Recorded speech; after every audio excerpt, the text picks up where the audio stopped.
The first thing Lex Carter noticed as the shuttle doors hissed open was the heat. Dry, clinging, and weirdly sweet, like someone had sunbaked a fruit salad and then pumped the air full of pepper. Jelith 4 was every bit the Deathworld people warned about, but the Interplanetary Command's travel department hadn't exactly left room for choice. Lex stepped out 2 days late, mildly dehydrated, wearing a wrinkled Earth Defense hoodie, and carrying a duffel bag crammed with protein bars, resistance bands, a sad-looking foam roller, and at least 17 different kinds of muscle tape. The Zellery receiving officer, a towering biped covered in dark, overlapping scales, took one look at him, then quietly typed something into a datapad. Probably a memo to fire whoever approved Lex's clearance. "Name," the officer grunted. "Carter, Lex, Sergeant, Earth Defense Force." Lex squinted into the alien Sunday. "Sorry I'm late. Transport delay, mild atmospheric interference, and I forgot to set my sleep cycle forward." The officer blinked his nictitating membranes slowly. "You missed 3 tactical briefings, 1 interspecies ethics roundtable, and the ceremonial exchange of the 12 shivs of command." "Yeah," Lex said. "Big week." His quarters were smaller than expected: 1 cot, 1 hygiene pod, and a desk with a welcome tablet blinking in untranslated glyphs, but Lex had slept in worse. He downed 2 liters of electrolyte solution, peeled off the hoodie, and passed out for 10 hours. By the next morning, his body felt like it had been cooked medium well.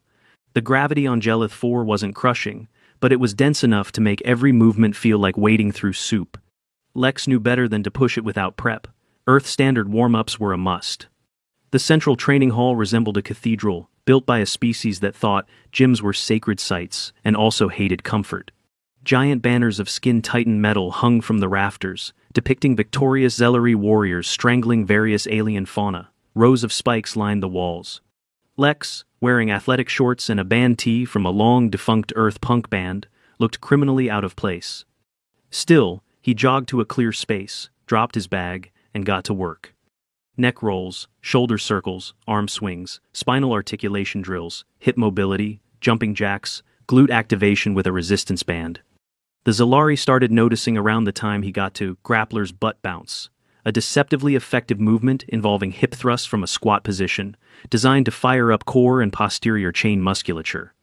Lex was halfway through the second set when a group of Zellery recruits actually stopped their combat drills to stare. Then came the laughter. Low at first chuffs of disbelief, hisses of amusement, but it grew. By the time Lex was doing bandit monster walks, one warrior had pulled out a data recorder to capture the routine. Another tried mimicking a jumping jack and almost tripped over his own tail. Lex pretended not to notice, though the flush on his neck wasn't entirely from exertion. Let them laugh. He needed this. Without warm-up, the high gravity was going to wreck his joints. Especially with the day's drill looming. The symposium was in full swing now, with interspecies platoons rotating through joint drills. Today's focus, high-gravity endurance and object manipulation. The Zellery explained it as a series of coordinated lifts with increasing weight under augmented gravity. Lex, however, had half heard it as group deadlift hour and mentally filed it under CrossFit with aliens. He stepped up when his turn came, heart pumping, muscles warm, band coiled around his wrist. 3 reps in, he knew he was in trouble. The gravity amps were set higher than Earth normal, closer to 1.6 Gs. Every motion felt just off. His grip was fine, his legs burned like they should, but his balance wavered on the turn. Then it happened. Lex's left foot slipped slightly on the descent from an overhead lift. Not enough to fall, but enough to throw him off balance. His right arm flared out instinctively, reaching to stabilize. He grabbed the nearest vertical support, a thick, reinforced steel column bolted into the facility's flooring. His hand closed, his weight shifted, and the steel bent. Not just a little, not a dent, not a scratch. It bowed inward, a full 15-degree arc, groaning under the sudden torque of one mid-stumble earthling. Silence. Absolute. The weight dropped with a boom. Lex stood, panting, hands still on the bar, squinting at the bend. Wait. Was that me? The Zellery trainer shrieked. An actual shriek, part alarm, part war cry, part audible lawsuit. Klaxons blared. Injury alarms. Lex barely had time to turn before a swarm of medical drones tackled him mid-air. He hit the ground hard. One drone suctioned to his face with a diagnostic probe. Another clamped a brace around his shoulder. The third calmly administered a tranquilizer, which Lex really hoped was Earth-compatible. "I'm fine," he tried to say, but it came out more like, "I'm fine?" as his vision blurred. He woke in medbay with his right arm immobilized, shoulder tightly wrapped in a sling device humming with localized electrostimulation. "You have partially torn the supraspinatus tendon," the attending physician, an elderly Zellari, with surprisingly gentle claws, stated flatly. "Your internal tissues are not hemorrhaging, but the strain is serious." Lex winced as he tried to sit up. "So, no deadlifting tomorrow?" The physician, Dr. Vorsch according to his badge, stared at him for a solid 5 seconds before replying. "You should be in considerable pain, yet you bent a military-grade steel alloy during a fall. Explain." "I wasn't trying to bend anything," Lex said, voice tight with irritation. "I slipped. It was a reflex." "You were warm," Vorsch said, turning to tap at a console. "Your tissue elasticity must have been elevated, perhaps even enhanced. How long was your pre-combat thermal phase?" "My what?" "Oh, the warm-up. About 25 minutes?" 25? Vorsch's pupils dilated. "That is longer than our morning drills. What is grappler's butt bounce?" Lex groaned and dropped his head back onto the pillow. "It's a warm-up, for the hips. We assumed it was some form of ritual summoning. Security flagged the footage." "Of course they did." Vorsch stepped aside, letting a holoscreen light up with slow-motion footage of Lex doing dynamic stretches while a group of wide-eyed Zellari stood nearby. The footage paused on Lex, catching the beam. The bend warped in real time. Vorsch tapped it with one claw. "We initially believed you were deploying a biomechanical weapon." Lex closed his eyes. "It's just a warm-up." "Your resistance band was confiscated," Vorsch added. "The Combat Analysis Division is scanning it for embedded tech. They believe it may possess kinetic charge." Lex groaned again. "It's latex." "It resisted plasma shears," Vorsch said solemnly. "They are running additional tests." Over the next 3 days, the rumors exploded. One Zellari colonel claimed Lex could fracture diamond plating with Earth Flex. A group of junior recruits attempted to mimic his warm-up and ended up injuring 2 dorsal ridges and a spinal membrane. The medical bay logged its first burpee-related incident in history. Lex, meanwhile, was stuck in medbay. A full supraspinatus tear would have benched him for months. A partial tear, especially with high-gravity stress, meant 2 weeks minimum of rest, physical therapy, and constant check-ins. Vorsch had strict ideas about compliance, and Lex didn't argue. He couldn't. Every attempt to push himself resulted in a flare of pain deep in his shoulder, not sharp, but insistent. The kind that warned you. Do that again and we're looking at surgical repair. So, Lex lay still, bandaged and bruised, as the myth of the warm-up warrior grew legs. And somewhere, his favorite resistance band was being studied like alien weaponry. Lex Carter hadn't been this bored since the mandatory 8-hour symposium on non-verbal respect gestures in multi-species combat zones. That one involved 3 full hours of footage showing how not to bow at a Tholari. Diplomat. This was worse. He was tethered to a medpod that hissed at intervals, injecting low-dose anti-inflammatories and rotating electric stimulation patterns across his injured shoulder. Vorsch had entered the room each morning with the same phrase, "Do not move that arm, Earthman," and left with a glare that could sterilize tools. The Zellari physician's professionalism was impeccable. His bedside manner was somewhere between suspicious coroner and disappointed uncle. Day 4 of medbay confinement began with a soft chime. Lex, half asleep, opened his eyes to find a different Zellari standing at the foot of his bed. Taller than most, with scarred ventral scales and a rigid posture that screamed military, the newcomer studied Lex like he was a misfiled weapon. "You are Carter," he said. "Unless this is a weird dream, yeah. I am Commander Stren," he paused. "You bent a steel support beam using one arm. Accidentally, while falling. I have reviewed the footage no fewer than 32 times. Stren narrowed his eyes. "You were not falling." Lex pushed himself up slightly on his good elbow. "Look, I'm not claiming I'm unreasonably strong. I'm just human. Sometimes we do stupid stuff, and our tendons pay for it." Stren gave no indication he heard that. "Our structural analysts say the alloy in that beam was designed to withstand over 4,000 standard grav pressure units. That level of deformation is statistically improbable." So, is my rotator cuff surviving this planet's gym class? Stren blinked slowly, then turned and left without a word. 10 minutes later, Vorsh entered, carrying a holopad and a grimace. I informed command, you are not weaponized fauna, he said, without greeting. They are unconvinced. Lex reached for his water bottle. Any word on my resistance band? Vorsh ignored him, bringing up new scans on the pad. Your healing is progressing. The partial tendon rupture is showing expected cellular remodeling. No internal bleeding, no detachment. Still, you will not be cleared for full motion for another 9 Earth days. Lex sipped his water. If I promise not to bend any more support beams, could I at least stretch the other arm? Vorsh's eyes narrowed. Only under supervision. And no butt bounce. That movement nearly ruptured 2 Zalari neck membranes during a mimicry attempt. Lex winced. Oh no, did they try jumping jacks too? Vorsh scrolled silently. 3 of them, Lex guessed. 6, Vorsh said. 1 required neural sedative intervention. By the end of the first week, the rumors had grown tentacles. Lex overheard a med technician muttering about pre-combat kinetic rituals that realigned atmospheric pressure. A visiting alien observer asked if Earthlings always consumed protein-stabilized energy squares before attempting gravitational feats. Lex just stared until they left. Meanwhile, Medbay became a revolving door for warm-up injuries. A Zellery cadet pulled a dorsal ligament attempting a yoga pose she called the summoning circle squat. Another got his claws tangled in a makeshift resistance band built from compressed cargo netting. Vorsh put his foot down literally, on a band that someone smuggled into Medbay and declared all unsanctioned earth wriggling forbidden without proper anatomical maps. Lex tried not to laugh. It hurt his shoulder. Still, despite his injury, something shifted. When Lex was finally permitted into the rehab pool gravity neutral, saline-adjusted water where he could perform light mobility drills without load, he found himself alone at first. But on the 3rd day, Stren entered the chamber silently, stretching with short, robotic motions. Lex glanced over as he rotated his left arm gently. Stren grunted. Do not instruct me. I wasn't going to.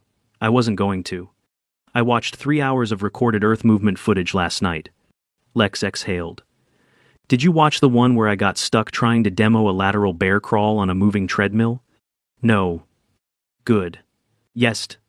Sal. Stren grunted again. Then, stiffly, he raised one arm and began mimicking Lex's shoulder mobility drill. Lex blinked. You're doing scapular retraction. That's actually pretty good. Stren hissed through his nostrils. This pain preparation technique. It enhances tissue pliability? Yeah. Less injury. Better performance. It's not magic. Stren didn't answer, but kept moving. Back in his room, Lex tried not to feel stir-crazy. His days were split between brief, slow therapy sessions, band-resisted leg drills, upper body isometrics, and more water than he thought possible to consume without drowning. By day 10, he could sleep on his side again. By day 11, he could raise his right arm past 90 degrees without feeling like something was detaching. And through it all, the stories spread. A security officer nervously asked if resistance bands were coiled predators in stasis. One overzealous recruit asked if Lex could liquefy polymer with his Earthflex. The training facility installed signs near the remaining. Support beams. Do not grasp, unless authorized. But the real kicker came on day 12. Lex was escorted by a pair of med drones to the Zalari Combat Academy's Hall of Valor. He assumed it was a miscommunication. Maybe someone scheduled his PT in the wrong room. Then he saw the display. In the center of a sealed glass chamber sat his missing resistance band. A plaque beneath it read, Confiscated Human Kinetic Device. Status, active. Danger level, high. Do not touch without proper, pre-combat stretching. Lex gaped. That's the blue one. That was my favorite one. A junior officer nearby saluted him. Sergeant Carter, the officer said, voice reverent. We are now integrating dynamic human pre-combat wriggling into morning drills. With modifications, of course. The hip bounce movement has been reclassified as high-thrust spine readiness. Lex made a sound halfway between a laugh and a sigh. You don't have to rename everything, he said, rubbing the back of his neck. It's just warming up. No, it is discipline through movement, pain prevention through struggle. It is... The officer hesitated. very hard to describe in Zellery. Lex stepped closer to the display. The band had been mounted like a war trophy. A security field shimmered around it. There were actual warning runes carved into the base. "I stretched with that thing every morning," he muttered. "It's probably got dried sweat from 6 planets ago." The officer nodded solemnly. "A relic." Lex shook his head slowly. "It's latex." He returned to medbay that night with his sling slightly looser, mobility improved, and his favorite band behind security glass. He lay down, eyes on the ceiling, trying to process the surreal transformation of events. One warm-up, one accident, a few misunderstandings. And now, apparently, he was a warrior saint of flexibility. Lex Carter woke up without pain for the first time in nearly 2 weeks. No burning in the shoulder, no twinges when he flexed his fingers. Just a familiar post-sleep stiffness, the kind that could be chased off with some gentle stretches, except this time, there'd be a Zellery medical technician watching him like a hawk from the corner of the room. "You will not attempt dynamic activation until your tendon is fully stabilized," Vorsch's assistant warned, holding a pad that seemed equal parts medical scanner and disciplinary log. No rotations exceeding 25 degrees, no rapid joint reversal. Lex gave him a thumbs up with his left hand, so, no butt bounce. The assistant blinked. Absolutely not. Lex sat up slowly, rotating his shoulder within the allowed range. Controlled, deliberate, boring, but necessary. Everything had to rebuild mobility first, then strength, then functional capacity. It was hard not to rush. Harder when half the base seemed to believe he could bench press asteroids and generate seismic shockwaves by flexing his quads. He'd seen one of the official training pamphlets being passed around during a rehab session. It was titled Earth-Type Soft Tissue Power Loading, and depicted a crudely drawn Lex mid-lunge, arms outstretched, glowing with what appeared to be radioactive energy. He had never lunged like that in his life. By now, the Zellery had entered what Lex thought of as the cult phase. It started subtly small groups, gathering at the edge of his therapy sessions, eyes wide, notepads ready. Then came the formal requests. Could they observe his stretching protocol? Would he demonstrate transitional fluidity poses? Did he have sacred texts? "No sacred texts," he repeated for the 5th time in one day, pausing mid-ankle mobility drill. "Just a stubborn hamstring and too many hours in cramped transports." "But the movement," insisted a junior officer named Garrel, who had taken to following Lex around with religious devotion. "It appears to prepare not just the body, but the spirit. It prepares the joints." "I see. A metaphor." Lex sighed. Sure. At least Commander Stren wasn't mocking him anymore. In fact, Stren had taken to attending Lex's pool sessions in total silence, mirroring each movement with military precision. Lex pretended not to notice when Stren began adjusting his own team's pre-combat protocols to include what he called tactical tissue priming. Still, some of the Zellery didn't buy the hype. Senior warrior Lorak, a massive veteran with a crescent-shaped scar over one eye ridge, had made his opinion loud and clear during a symposium dinner. "These earth rituals are weakness painted as preparation," Lorak boomed across the table, stabbing his meal slab with a talon. "A warrior does not bounce before battle. A warrior enters pain and makes it flee." Lex, carefully chewing a bland recovery ration and wearing a sling, didn't rise to the bait. "That's one way to do it," he said neutrally. "Your kind stretch like larvae before molting. And yours headbutt lava crabs for cardio. We all have our thing." Lorak squinted at him. "You are fragile." Lex didn't argue. "Yup, that's why we warm up." "Your body broke." "I landed wrong, on a high-gravity planet, after training in shoes with 2-year-old insoles," Lex pointed with his spoon. "And I still bent that beam." Lorak made a rumbling noise and said nothing further. But the next morning, Lex spotted him outside the training dome doing stiff, half-hearted leg swings while staring at a printed diagram labeled Lower Limb Ritual, Quadriceps Flow. 2 days later, Lex was cleared for light resistance work. "Only elastic load," Vorsch warned, handing over a band that looked suspiciously thicker than Lex remembered requesting. "No isometric holds over 10 seconds, no multiplane torsion, no gripping overhead objects." Lex flexed the band experimentally. "This one feels like it could tow a truck." The others were requisitioned. Lex had a strong suspicion they were being tested in a bunker somewhere. Still, it felt good to move again. Shoulder braced, posture upright, he began working through basic patterns. Row pulls, isometric scap holds, external rotations. Vorsh observed in silence, muttering anatomical notes to himself. Midway through, a warning chime echoed through the corridor. Unauthorized training detected in Sector 5, a voice droned overhead. Injury risk, high. Lex lowered the band and turned. Vorsh sighed. Let me guess, Lex muttered. Sector 5 looked like a disaster film halfway through production. 4 Zellery recruits were sprawled across crash mats, one limping, one clutching a dorsal joint, another vomiting into a waste receptacle. A 4th was upside down, stuck in what vaguely resembled a yoga wheel pose gone rogue. What were they trying to do? Lex asked, blinking. A medical drone answered flatly. A sequence they termed Double Phoenix Coil. It was sourced from low-resolution video footage of your warm-up. Lex stared at the struggling recruits. That's just arm circles with a twist. They added high-gravity inversion and an overhead bounce maneuver, the drone replied, to honor your fall-bend triumph. Okay, nope, I need to have a talk with somebody. The base commander finally summoned Lex 2 days before his medical discharge. Commander Gerald was the highest-ranking Zelari on Gelith 4, and his quarters were appropriately austere metal walls, unadorned desk, and 3 different weapons mounted in ornamental display. He looked at Lex as if weighing whether to salute or sedate him. I'm told your injury is healing within expectations, Gerald said. Pretty much. Still need a week or 2 before I can go full load-bearing, shoulders cooperating. You've become something of a symbol. Lex raised an eyebrow. Your name appears in 37 internal memos, 6 independent reports, and 1 religious petition filed by a subsect of recruits who believe your arrival marks a tactical evolution. Lex coughed. What? They wish to rename their training unit Order of the Dynamic One. Oh no. Jarrell ignored that. We have also received a formal request from the Combat Doctrine Review Board to begin incorporating Earth-type kinetic readiness into our official protocols. Do you approve? Lex stared. You're asking me? You are the originator. I'm an injured sergeant who packed protein bars instead of a translator. Jarrell regarded him with a kind of baffled admiration. Your people confuse me. Lex grinned, finally. Yeah, us too.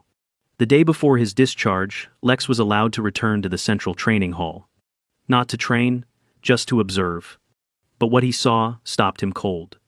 Rows of Zellery recruits disciplined, focused, deadly, moving through a warm-up sequence that included hip rotations, arm swings, deep squats, even a few tentative jumping jacks.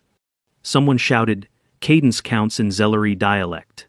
A line of instructors corrected posture with the care usually reserved for combat technique. And, at the front, leading them all, was Commander Stren. He didn't smile, didn't show emotion at all, but he moved through the sequence with intention, respect. Lex, leaning lightly on his recovery sling, stood in silence. For the first time since arrival, no one laughed. Not even once. Lex Carter sat on the edge of the medbay bed, carefully wrapping the last of the kinesiology tape around his shoulder, now healed enough for full mobility. The joint felt sturdy again, sore but strong, the kind of soreness that told him he was ready. The arm brace lay on a nearby shelf, folded like a retired exosuit. Vorsh stood at the foot of the bed, scanning the final readouts with a grim expression that, for a Zellery, probably passed as wistful affection. You will not exceed load thresholds during re-entry? Vorsh asked, triple-checking his datapad. I'll keep my arms inside the shuttle. Yeah, Lex replied, flexing his shoulder. No beam bending on the way out. Vorsh grunted, unconvinced. Your tissue metrics have stabilized. Muscular resilience is within Earth norm, though anomalously high for a non-augmented specimen. I have filed an updated entry in our medical archives. Under caution, may stretch aggressively. Under Category C9, functional terrafauna with combat-safe tendons. Lex raised an eyebrow. I'm a category now? You are several. He zipped his duffel bag, now stuffed with neatly folded clothes, the remaining protein bars, and 2 fresh resistance bands. Vorsh had replaced the confiscated one, heavily reinforced and stamped with the Zellery Combat Academy's seal. Consider it an apology, Vorsh said, watching Lex eye the band. Your original specimen will remain in the Hall of Valor. I figured, Lex smiled. It's probably mounted next to a plasma rifle and a preserved war fang. Incorrect. It has its own display chamber now. Lex blinked. Of course it does. The shuttle was scheduled for mid-morning departure, early by Gelith 4 standards, when the red sun still hung low enough to cast long shadows across the training compound's angular architecture. Lex didn't expect a send-off. But as he stepped out of the medbay, duffel over one shoulder, he spotted movement near the facility entrance. Dozens of Zellery recruits stood in formation, not stiff like statues, but loose-limbed, athletic, resting in dynamic posture. All of them wore bands of colored fabric across their shoulders, imitation resistance bands, ceremonial, likely symbolic of effort rather than function. At the front stood Commander Stren. He approached with slow, deliberate steps, stopping just short of Lex's personal space.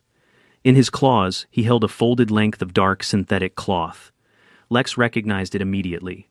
His original band T, the Faded One, with the Angry Bear logo cleaned, pressed, and patched. We studied the emblem, Stren said solemnly. We believed it represented an ancient predator from your world, one who growls while lifting. Lex blinked, caught off guard. It's a band shirt. From a punk group. Rage Cub. They broke up after 2 albums. We thought as much, Stren replied, deadpan. Still, it suits you. He held the shirt out. Lex took it, more touched than he was ready to admit. You honor us, Stren said, voice low. Even in failure, your resilience commanded respect. Pain was your teacher. You listened. Lex tilted his head. You used to call my warm-up a larval twitch dance. I was wrong. No argument here. A brief pause. You could stay, Stren added quietly. Our combat academy is creating a new division, biomechanical readiness. We would make you head trainer. High pay. Authority. Ceremonial lodging. Lex chuckled, then winced as his shoulder reminded him it wasn't quite that healed yet. Appreciate it, he said, but I've got a planet with breathable air and decent coffee waiting. Stren nodded once. Then leave us one lesson. Lex thought for a moment, watching the recruits fidget under the rising Sunday. Finally, he turned back to Stren. Here's the thing, he said. Humans break. We get injured. Our bones snap, our muscles tear, our joints scream. But we don't stop there. We rest. We rebuild. And the next time we face a challenge, we're stronger not because we never failed, but because we did and got back up. Stren considered that. Then he extended one arm, fingers curled slightly, an approximation of a handshake. Lex took it, clasped firmly, shoulder steady. No pain. The shuttle doors hissed closed behind him. From the viewport, Lex could see the base shrinking into the distance. The sun lit the compound in gold, casting long lines of shadows from the training towers. In front of the main dome, a new flag had been raised, bright red, with the silhouette of a flexing figure. He groaned softly. Oh no. The shuttle pilot turned. A young Drellic with reflective eyes. You're the warm-up warrior, right? She asked. Please don't. I heard you bent a neutron pipe with a sneeze. Absolutely not. And that your kinetic bands can detect fear. Only if they're pink. She laughed. You leaving behind any new techniques? Lex shrugged. Apparently, monster walks are the new meditation. The Drellic made a note on her pad. Adding that to the rumor list. He leaned back, exhaling slowly. His shoulder ached faintly, the good kind. He'd be back to full training in another week or so. Earth standard. Slow, controlled, smart. He looked down at the new resistance band resting in his lap. Emblazoned in Zellery glyphs was a translation plaque tucked beside it. The path of strain leads to power. Lex snorted. Close enough. The shuttle banked gently, leaving Gelith 4 behind. Back on the surface, beneath the Hall of Valor's newly installed spotlight, a small plaque sat beneath a sealed display case. Inside, a single blue resistance band coiled in a loop, protected behind shatterproof glass. The sign read, Earth Kinetic Artifact. Recovered from Sergeant Lex Carter, following the beam incident. Warning. Do not touch without proper priming. Property of the Zellery Combat Academy. Authorized access only with completion of Phase Warm 1. Dynamic initiation flow. And beneath that, scrawled in smaller glyphs added by an anonymous cadet. Stretch before war, always.